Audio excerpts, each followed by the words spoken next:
Teman-teman, cerita hari ini tentang seekor ular yang berlarian di jalanan karena rindu cinta. Penduduk desa mulai bersembunyi di rumah mereka setelah melihatnya. Siapapun yang melihat ular ini, mereka akan berteriak. Tapi ular ini hanya mengatakan ini. Anakku lapar, beri anakku susu. Adakah orang? Siapa yang seharusnya memberi anakku susu? Tapi orang-orang mulai mengejar ular ini karena takut dengan tongkat di tangan mereka. Ular ini mencapai bukit untuk menyelamatkan diri. Di sana, ia bergumam dan berdoa di hadapan Allah. Ya Allah, kesalahan apa yang telah kubuat? Suamiku tinggal di luar negeri, dan hari ini aku telah menjadi ular. Anakku merasa lapar bahkan di rumah. Teman-teman, wanita kejam ini telah melakukan hal yang begitu kejam. Mendengarnya saja pasti akan membuat kalian meneteskan air mata juga. Dan kemudian dia mendapat kutukan yang begitu besar, bahwa hari ini dia mengembara di pegunungan dan hutan. Teman-teman, cerita ini tentang kutukan yang begitu besar. Dari mana wanita ini tak bisa selamat dari bencana yang diakibatkannya. Dan ia terpisah dari anak-anaknya selama bertahun-tahun. Apa yang telah terjadi? Bahwa kehancuran ini telah tertulis dalam takdir wanita ini. Siapa yang telah memberikan kutukan itu? Dan mengapa ia memberikannya? Mari kita dengarkan kisah ini. Sahabat, kisah ini tentang seorang wanita miskin bernama Sakinah. Sakinah tinggal bersama suaminya di sebuah usaha kecil. Rumah kecilnya adalah tempat lahirnya kebahagiaan. Setelah menikah, mereka berdua sangat bahagia. Pakaian berwarna-warni yang cerah dan gelang-gelang berkilau adalah kelemahan Sakinah. Dan setelah menikah, ia mendapatkannya dengan berlimpah. Ia selalu tetap cantik dan ceria. Setelah menemukan cinta suaminya, ia menganggap dirinya gadis paling beruntung di dunia. Tetapi ketika pernikahan mereka telah berusia lebih dari setahun, kebahagiaan Sakinah seolah menarik perhatian seseorang. Karena sekarang orang-orang mulai bertanya kepadanya tentang anak itu dengan lirih. Hei, kamu belum punya anak. Semakin cepat anak pertama lahir setelah menikah, semakin baik. Kalau tidak, kalau sudah terlambat untuk pertama kalinya, maka sudah terlambat. Orang-orang mulai membicarakan macam-macam, dan Sakinah mulai memberikan segala macam nasihat. Dan dia akan takut dengan kata-kata orang. Dia akan memberitahu suaminya dengan panik. Orang-orang terus bertanya tentang anak itu lagi dan lagi. Dan aku lelah menjawab mereka. Apa kekurangan sesuatu dalam perbendaharaan Allah? Lalu mengapa dia merampas dariku kekayaan anak-anak? Kalau begitu, periksakan aku ke orang bijak. Mungkin akan ada perbaikan. Mungkin aku juga akan dikaruniai anak. Sakinah akan berkata dengan sangat menyesal sementara Akbar akan menghiburnya dan berkata, tidak ada yang seperti ini. Kamu tidak butuh dokter atau obat. Kamu baik-baik saja. Tetapi tetap saja, jika kamu bisa dihibur hanya dengan pergi ke dokter. Kalau begitu aku akan membawamu. Akbar mengambil waktu dari dokter untuk menghibur Sakinah. Dan ia membawanya ke sana. Dokter memeriksa Sakinah dengan baik, dan ia berkata, semuanya baik-baik saja. Ini hanya penundaan dari Allah. Kalian berdua berdoa, Allah akan segera mengisi rahim kalian.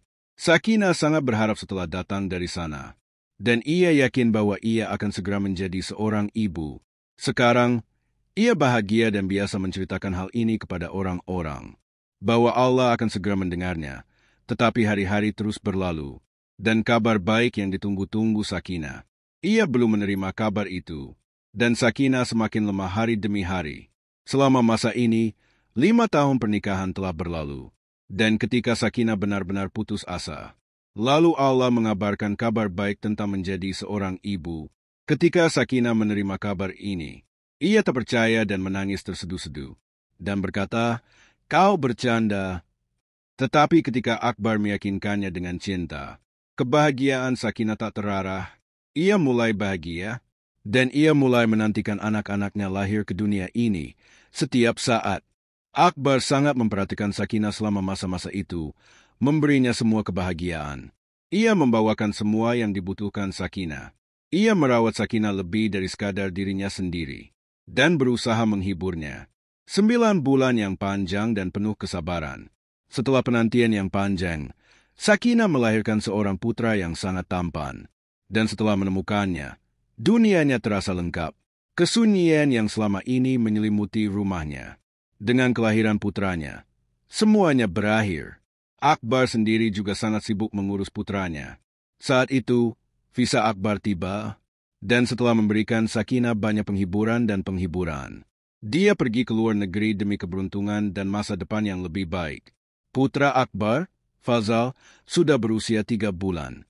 Sakinah berusaha keras untuk menghentikan Akbar, tetapi dia berkata bahwa kita tidak boleh memikirkan diri kita sendiri. Tetapi kita harus memikirkan anak kita. Dan demi masa depannya yang lebih baik, aku harus mengambil langkah ini. Sakinah dengan susah payah membiarkan Akbar pergi. Hatinya terasa seperti ditimpa batu, dan ia mengabdikan dirinya untuk anaknya. Setelah Akbar pergi, ia sangat sedih. Namun kemudian ia menjadikan putranya sebagai pendampingnya. Dan ia selalu bersama anaknya. Dan ia terus membesarkannya tanpa henti. Seolah-olah ia terpenjara di rumah kecil bersama putranya. Ia telah berhenti pergi kemanapun, dan telah memperluas pikirannya bersama putranya. Karena kini Akbar juga tak ada di sini, dan Sakinah sangat merindukannya. Namun, ia akan menyebar ketika sedang bersama anaknya. Suatu hari Sakinah sedang bermain dengan anaknya. Ia sedang asyik mengobrol, ketika seorang pengemis berteriak di luar rumahnya, "Aku lapar, berilah aku roti untuk dimakan." Namun Sakinah terus mengemis bersama anaknya. Ia tidak mendengar suara pengemis itu. Namun pengemis itu berteriak lagi dengan suara nyaring. Kali ini pun Sakinah tidak mendengar suaranya, dan terus bermain dengan anaknya.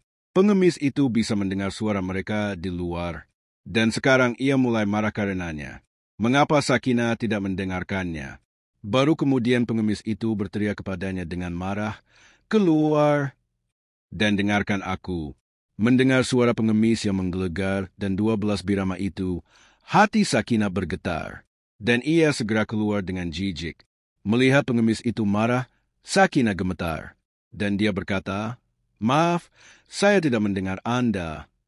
Sementara pengemis itu berbicara dengan marah dan berkata, "Saya bisa mendengar suara Anda di luar." Dan Anda berkata, "Anda tidak mendengar saya. Anda meminta banyak. Sekarang saya mengutuk Anda, bahwa Anda harus dipisahkan dari putra Anda dan mengembara di hutan seperti ular selama 15 tahun. Ini kutukan saya bahwa ini harus terjadi pada Anda." Mendengar hal itu dari pengemis itu, jantung Sakinah berdebar kencang, dan dia langsung terpukul dan berkata, "Demi Tuhan, jangan mengutuk saya seperti ini. Saya telah mendapatkan putra saya setelah banyak nazar dan permintaan.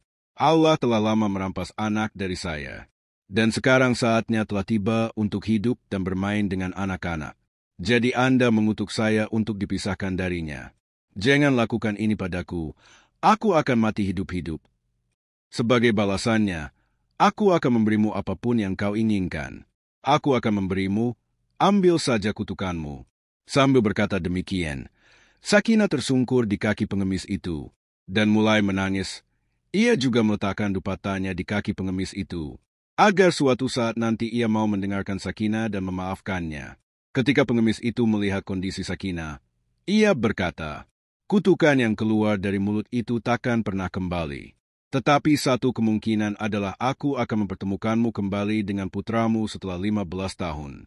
Tetapi sampai saat itu tiba, kau harus menjalani hidupmu sebagai ular, dan kau akan terus mengembara seperti ini." Mendengar hal itu dari pengemis itu, Sakinah menjadi sangat khawatir, dan mulai memohon kepada pengemis itu sambil menangis. Tetapi pengemis itu menepati satu janjinya yang tak pernah didengar. "Sekarang, setelah 15 tahun, kau telah mengatakan ini pada dirimu sendiri dan pergi dari sana." Tak lama setelah pengemis itu pergi, Sakinah mencoba menggendong putranya. Saat itu, tubuhnya merasakan 2 atau 3 guncangan hebat. Sakinah ketakutan dan menjauh dari putranya. Ia memperhatikan putranya dari kejauhan. Perhatiannya tertuju pada putranya yang sedang menangis. Namun ia tidak menyadari hal ini, bahwa ia berubah dari manusia menjadi ular. Sakinah menjadi ular dan menjauh dari putranya. Anak kecil Sakinah menangis kelaparan, dan sedang mencari ibunya. Melihat kerinduannya, ibu Sakinah sendiri juga merindukannya. Ia juga menangis tetapi ia tak berdaya. Dan kini ia tak berdaya, Kutukan seorang pengemis telah membawanya ke kondisi ini. Sakina memperhatikan putranya dari kejauhan sambil menangis. Ia tahu bahwa sudah waktunya putranya lapar. Dan ia harus minum susu saat itu. Sakina melihat kerinduan putranya. Ia meninggalkan rumah dan mulai berkeliling dari rumah ke rumah di desa untuk meminta bantuan. Ia mulai berteriak. Dia mencoba memberitahu orang-orang tentang kompulsinya. Tetapi siapapun yang melihatnya di pintu akan ketakutan. Dia akan segera menutup pintu. Meskipun kamu memukulnya sekali, Sakina tetap tidak menyerah. Wajah putranya terbayang di depan matanya. Dan dia ingin segera menyiapkan sesuatu untuk memberinya makan. Padahal dia sama sekali tidak mendapatkan bantuan dari desa. Maka ia berpikir, sekaranglah saatnya ia pergi ke hutan dan mencari sesuatu. Agar rasa lapar putranya terpuaskan, ia pun pergi menuju hutan. Namun, Sakina tidak menemukan apapun setelah berkeliling di seluruh hutan. Sakina menangis dan merana dalam ketidakberdayanya, yang seharusnya bisa ia berikan kepada putranya. Dan memikirkan putranya, rasa sayang dan antusiasmenya mulai berdenyut. Namun, ketidakberdayaan Sakina mencapai puncaknya dan ia tak mampu berbuat apa-apa saat itu. Kelelahan, ia duduk di bawah pohon dan mulai menangis dan berdoa kepada Allah, "Ya Tuhanku, Engkau Maha Mengetahui. Aku tidak melakukan apapun dengan sengaja. Seandainya aku tidak mendengar suara pengemis ini saat duduk bersama putraku. Kalau begitu, aku tidak melakukan ini dengan sengaja. Pengemis itu telah mengutukku. Aku terpisah dari putraku. Aku tak mampu menyediakan makanan untuknya. Cintaku sangat ingin mendekapnya erat di dadaku sekali saja. Tapi aku tak bisa berbuat apa-apa sekarang. Tuanku, tolong aturlah untuk putraku dari Gap. Aturlah Rajka dari alam gaib untuknya." Sakina menangis dan berdoa kepada Allah. Dan tiba-tiba, seorang wanita tua mendengar perkataannya. Wanita tua itu sedang menebang kayu di hutan saat itu. Ia menebang kayu dan menjualnya. Dan ia pun mencari nafkah. Mendengar perkataan Sakina, ia terkejut dan ia mulai berpikir, apa yang diminta ular itu? Mengapa ia memohon kepada Allah seperti ini? Kesalahan apa yang telah ia perbuat? Ada apa ini? Rasa ingin tahunya memaksanya untuk mendekati ular itu. Dan ia berkata, "Aku hanya mendengarkanmu. Keterpaksaan macam apa yang harus kau tanggung setelah berdoa kepada Allah? Kutukan siapa yang telah menimpamu?" Wanita tua ini mengajukan banyak pertanyaan kepada Sakina. Sakina, yang saat itu berwujud ular, melihat wanita tua itu di sana, matanya berbinar-binar, dan ia mulai berharap Allah telah mengirimkan pertolongan untuknya dari alam gaib. Saat itulah Sakina menceritakan seluruh kisah yang menimpanya dan berkata, "Kau harus merawat anakku selama 15 tahun, apapun yang ku bisa, akan kuberikan padamu. Aku adalah hasil kutukan. Dan sampai saat itu tiba, aku tak bisa mendekati anakku, sampai aku kembali ke wujud manusiaku. Karena itu, aku akan sangat berterima kasih padamu jika kau mau bertanggung jawab merawat anakku, karena aku tak punya siapa-siapa di dunia ini. Suamiku pergi ke luar negeri untuk mencari nafkah. Aku tak punya kabar baik tentangnya. Dan sampai aku mendapat kabar baik tentangnya, aku tak bisa meninggalkan anakku sendirian seperti ini." Hati wanita tua itu mencelos setelah mendengar kata-kata Sakina. Dan ia berkata kepada Sakina, "Jangan khawatir. Aku akan bertanggung jawab atas anakmu, dan aku akan membesarkannya seperti anakku sendiri." Hati Sakina menjadi gembira setelah mendengar kata-kata wanita tua itu, dan ia menatapnya dengan mata penuh rasa terima kasih yang tak berdaya, dan berkata, "Aku tak akan pernah melupakan kebaikanmu ini seumur hidupku, atas bantuan yang telah kau berikan kepadaku di masa sulitku hari ini. Aku akan mengingat kebaikanmu ini seumur hidupku." Sakina berkata kepadanya dengan penuh rasa terima kasih. Wanita tua itu pergi dari sana ke rumah Sakina dan membawa anak Sakina dan mulai tinggal di sebuah gubuk. Di sana ia memberikan kasih sayang seorang ibu kepada anak itu dan mulai mencurahkan kasih sayangnya kepadanya. Sementara itu, seorang anak lahir di rumah tuan tanah desa setelah sekian lama menikah. Namun dalam beberapa menit setelah lahir, anak itu menjadi kesayangan Allah. Wanita yang melahirkan anak ini datang kepada tuan tanah dan memberitahunya, "Anakmu telah kembali kepada Allah. Ia telah mengambil kembali kepercayaannya." Tetapi aku tidak bisa menyampaikan kabar ini kepada Tuan Tanah, karena kondisinya tidak baik, dan jika ia diberitahu tentang kematian anak itu, maka aku khawatir ia sendiri tidak akan meninggal. Mendengar hal ini dari Diane, Tuan Tanah menjadi sangat khawatir, dan dia berkata, "Apa yang harus saya lakukan sekarang? Bagaimana saya bisa menyelamatkan istri saya dari keterkejutan ini?" Diane juga khawatir setelah melihat kekhawatiran Tuan Tanah. Mengenai apa yang harus dilakukan sekarang, seorang pelayan khusus Tuan Tanah berkata, "Tuan Tanah, jika kita mengambil sementara anak seseorang dari desa, lalu ketika kondisi majikannya membaik, maka kita akan mengembalikan anak itu." Tuan Tanah sangat menyukai pernyataan pelayannya ini, dan dia mengeluarkan perintah bahwa siapapun yang memiliki anak kecil di desa harus membawanya. Agar saya bisa memenuhi pangkuan istri saya, tetapi para pelayannya mencari anak itu di seluruh desa, dan mereka tidak dapat menemukan anak itu dimanapun. Salah satu pelayan itu memberitahu Tuan Tanah bahwa saya telah melihat seorang anak dengan seorang wanita tua di sebuah gubuk di hutan. Anak itu sangat cantik. Jika Anda bertanya, saya akan membawa anak itu dari sana. Dan mereka membuat kesepakatan dengan wanita tua itu. Pemilik rumah menyukai ide ini dan mengirim pelayannya ke hutan. Pelayan pemilik rumah membuat kesepakatan dengan wanita tua itu dan berkata kepadanya, bahwa kami akan memberimu banyak tanah dan kekayaan. Serahkan anak ini kepada kami. Wanita tua itu awalnya tidak setuju, tetapi demi uang tambahan, dia setuju, dan dia menyerahkan anak itu kepada pelayan pemilik rumah. Pemilik rumah memberi wanita tua itu banyak hadiah dan bantuan. Wanita tua itu sangat senang mendapatkan begitu banyak properti dan uang. Anak itu datang ke rumah pemilik rumah, dan dia mulai tumbuh besar di pangkuan pemilik rumah. Pemilik rumah sangat senang dan tinggal bersama anaknya siang dan malam. Melihatnya bahagia, pemilik rumah juga senang. Hanya satu ketakutan yang mengendap di hatinya bahwa pemilik rumah mungkin tidak akan tahu tentang ini, bahwa anak itu bukan miliknya, tetapi ketakutan itu pun lenyap. Karena wanita tua itu tetap pergi bekerja. Oleh karena itu, pemilik rumah merasa puas bahwa istrinya tidak akan tahu yang sebenarnya. Waktu terus berlalu seperti ini. Musim berganti. 15 tahun telah berlalu. Sakina, yang telah mengembara di hutan sebagai ular selama 15 tahun ini, dan tersiksa oleh kasih sayangnya sendiri dan terus menangis, teringat putranya. Sekarang dia telah menjelma menjadi manusia. Dia segera mencapai gubuk wanita tua itu, tetapi melihat tanah di bawah kakinya. Wanita itu tidak ada di sana, begitu pula anaknya. Sakina menjadi sangat khawatir, sementara cobaannya telah berakhir. Efek mantranya telah mereda. Lalu kemana wanita tua itu pergi? Kemana anaknya pergi? Sakina banyak mencari, tetapi dia tidak dapat menemukannya dimanapun. Baik anaknya maupun wanita tua yang ditemukannya damai tidak khawatir, dan hatinya mulai tenggelam. Lalu dia memikirkan pengemis tua itu. Siapa yang berjanji padanya bahwa setelah 15 tahun ia akan memperkenalkannya kepada putranya?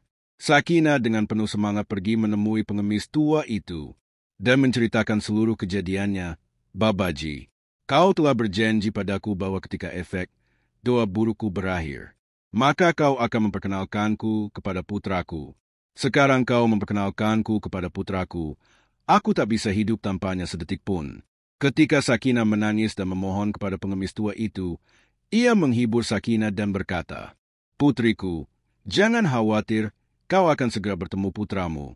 Seperti yang kujanjikan, itu akan terjadi." Penghiburan pengemis tua itu telah memberikan Sakina sedikit ketenangan pikiran. Namun, kasih sayangnya tetap bendung dan ia rindu untuk bertemu putranya lagi dan lagi. Karena Sakina kini telah menjelma menjadi manusia. Dan sekarang ia harus membeli beberapa perlengkapan rumah tangga dan perbekalan untuk menghidupi dirinya sendiri. Maka itulah mengapa ia mulai mencari pekerjaan untuk dirinya sendiri. Lalu dia mendapat kerjaan membersihkan rumah pemilik rumah. Sakina mulai membersihkan rumah pemilik rumah. Ketika dia melihat putra pemilik rumah di sana, hatinya sakit dan dia mulai memikirkan putranya. Putraku pasti sudah tumbuh besar sekarang. Seperti apa dia nanti? Bagaimana penampilannya nanti saat melihat putra pemilik rumah? Ketika Sakina memikirkannya, rasa sayang dan kegelisahannya semakin menjadi. Tetapi ketika dia mengingat kata-kata pria malang itu, dia akan merasa puas. Suatu hari saat membersihkan seperti itu, Sakina melihat putra pemilik rumah bermain di halaman Haveli. Sakina meninggalkan pekerjaannya dan terus memandangi putra pemilik rumah. Ada kerinduan yang aneh di matanya. Wajah pemilik rumah berseri-seri ketika dia melihat putranya seperti itu. Ketika dia menemukannya, dia menjadi sangat marah dan langsung menerkam Sakina dan berkata, "Hei Sakina, kenapa dia menatap anakku seperti ini? Kau mau menatapnya? Lagi pula, darah anakku sangat enjer."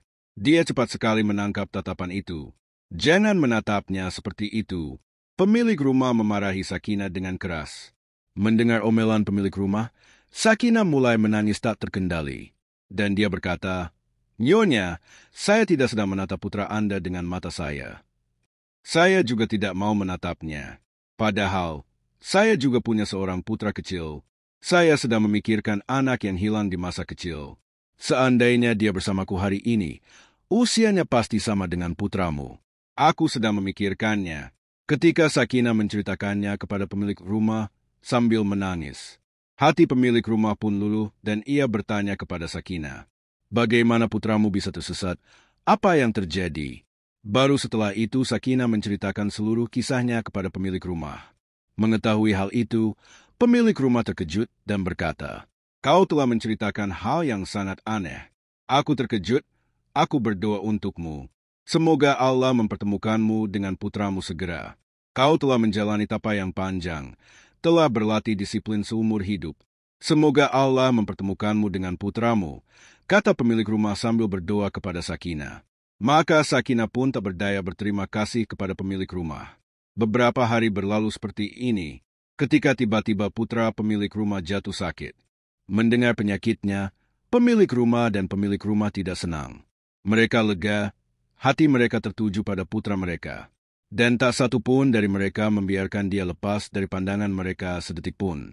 Sekarang dia jatuh sakit, mereka berdua khawatir. Mereka akan mendampinginya siang dan malam.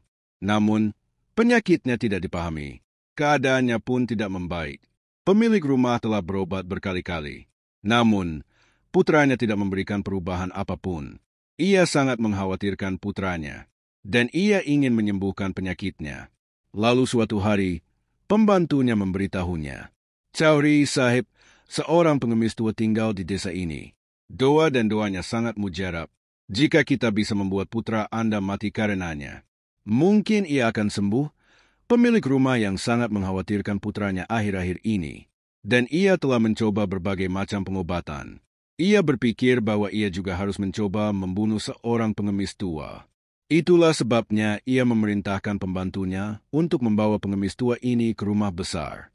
Mendengar hal ini, pembantunya segera pergi dan setelah beberapa saat membawa pengemis tua ini ke rumah besar. Ketika fakir tua itu melihat putra pemilik rumah, ia berkata, "Hanya ada satu cara untuk menyembuhkannya. Jika ibu kandungnya meletakkan tangannya di dahinya dan berkata, 'Nak, bangun sekarang. Sekarang kamu baik-baik saja,' dia bisa sembuh dari penyakitnya. Kalau tidak, itu mustahil." Mendengar kata-kata fakir tua itu, mata pemilik rumah tiba-tiba berbinar.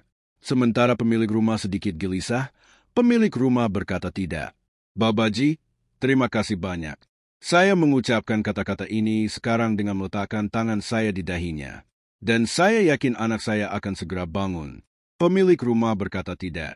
Ketika pemilik rumah mulai bergerak maju, Jamida berkata, "Hei, fakir yang mana yang kamu bicarakan?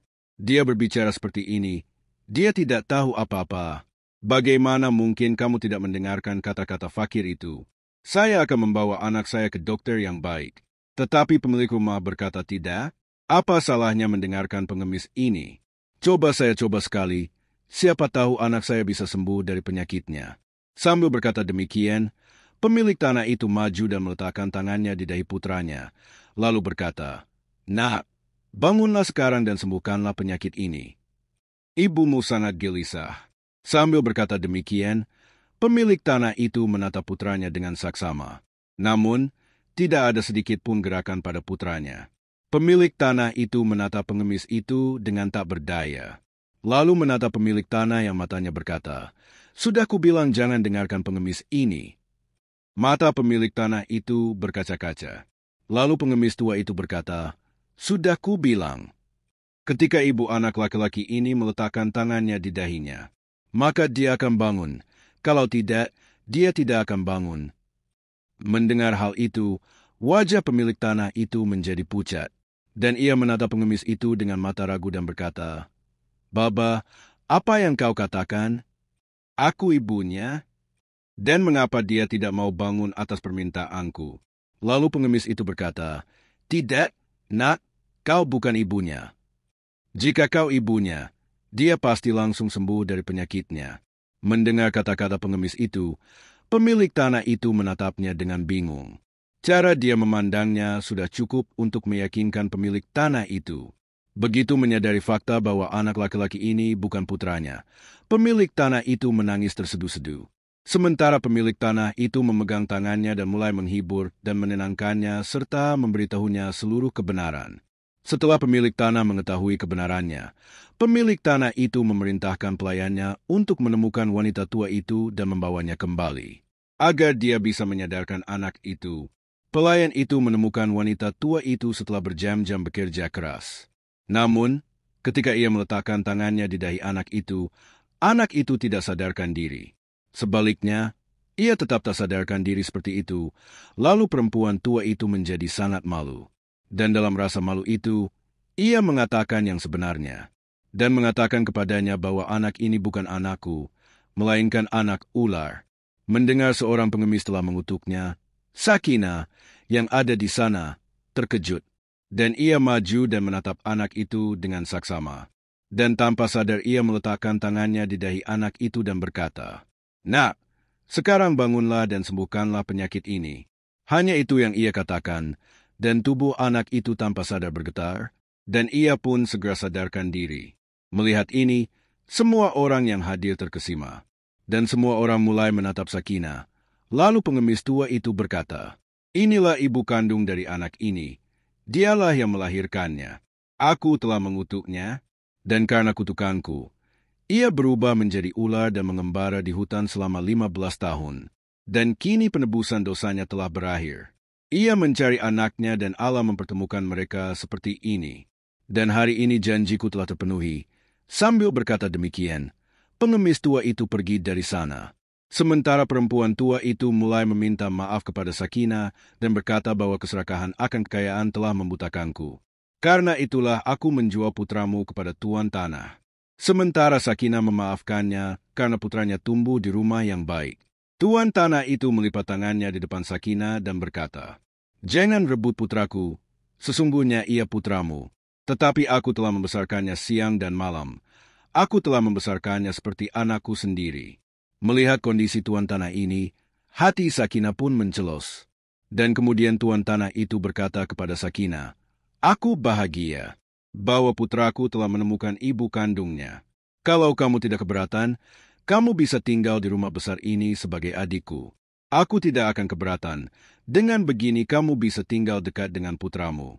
Dan pemilik rumah juga tidak perlu berpisah dari putranya." Sakinah menyukai usulan ini dan dia menyetujui kata-kata pemilik rumah. Dan mereka semua mulai hidup bahagia dengan anak ini. Hari-hari sulit Sakinah telah berakhir dan kebahagiaan telah kembali.